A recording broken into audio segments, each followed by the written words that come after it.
Greetings, brothers and sisters. Tony Lagman, your host again. I hope you had a wonderful week, and I would like to greet everyone a happy 4th of July. This week, I would like to share with you James chapter 1, verses 22 to 25. The scripture is about hearing and doing. Again, I'm using Barclay's Bible commentary, and the scripture verses is as follows. James chapter 1 verses 22-24 says, "Prove yourselves to be doers of the word, and not only hearers. For those who think that hearing is enough deceive themselves. For if a man is a hearer of the word, and not a doer of it, he is like a man who looks in a mirror at the face which nature gave him. A glance, and he is gone, and he immediately forgets what kind of man he is. He who looks into the perfect law, which is the law in the observance of which a man finds freedom, and who abides in it, and shows himself not a forgetful hearer, but an active doer of the word, will be blessed in all his action." So this scripture speaks of the man who probably goes to church, a man maybe who attends prayer meetings, Christian seminars, and listens to the scripture reading and expounding of the word, and who thinks that listening has made him a Christian. Sometimes we think that we went to mass, we're Christian. This man shut his eyes to the fact that what is read and heard must then be lived out. It is still possible to identify church attendance and Bible reading with Christianity. But this is to take ourselves less than half the way. The really important thing is to turn that to which we have listened into action. James says, such a man is like one who looks in a mirror. In ancient times, the ancient mirrors were made not of glass, but of highly polished metal. The man sees the coarseness, crudeness, the dirt, the filth, the grossness, the impureness, and so on, which disfigures his face and goes away and forgets what he looks like, and so omits to do anything about it. In his listening to the true word, a man has revealed to him that which he is and that which he ought to be. He sees what is wrong and what must be done to put it right. But if he is only a hearer, he remains just as he is, and all his hearing has gone for nothing. James does well to remind us that what is heard in the holy place or spiritual gatherings must be lived in the marketplace, or there's no point in hearing at all.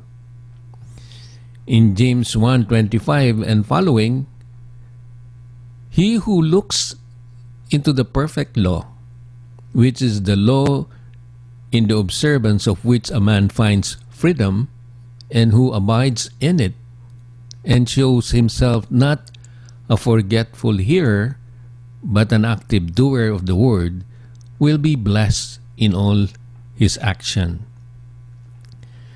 There is an ethical law which the Christian must seek to put into action. That perfect law is to be found found first in the Ten Commandments and then in the teaching of Jesus. James called that law two things. He calls it the perfect law. There are three reasons why the law is perfect. It is God's law, given and revealed by Him, the way of life which Jesus laid down for His followers is in accordance with the will of God. Secondly, it is perfect in that it cannot be bettered. No? So, you cannot improve on the laws anything whatsoever.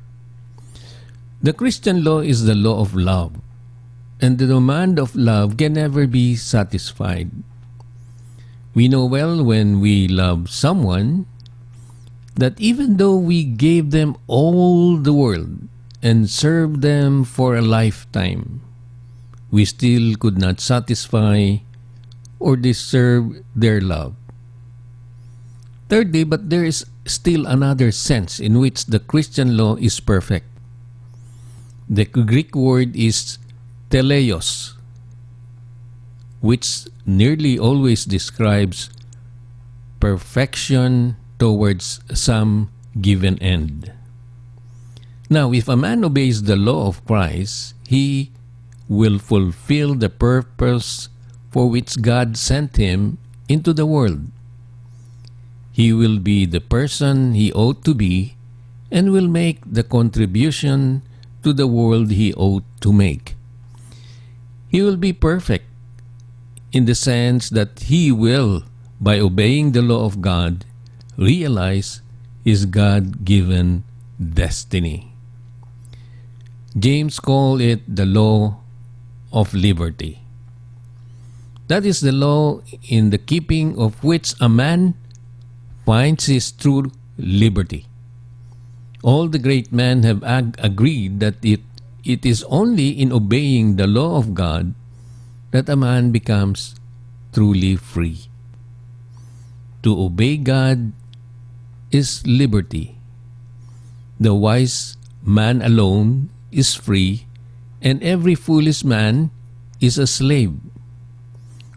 All who are under the tyranny of anger or desire or any other passion are altogether slaves. All who live with the law are free. So long as a man has to obey his own passions and emotions and desires, he is nothing less than a slave. It is when he accepts the will of God that he becomes really free. From then, he is free to be what he ought to be. His service is perfect freedom, and in doing His will is our peace. So, who are we? Are we hearers only? Or are we both hearers and doers of the word? Brothers and sisters, let us reflect on these verses. And if you want to share something that touched your heart while listening to the scriptures and to the commentary, write us a note. Share your thoughts. Share your feelings. Again, till we meet next time, God bless you. Thank you.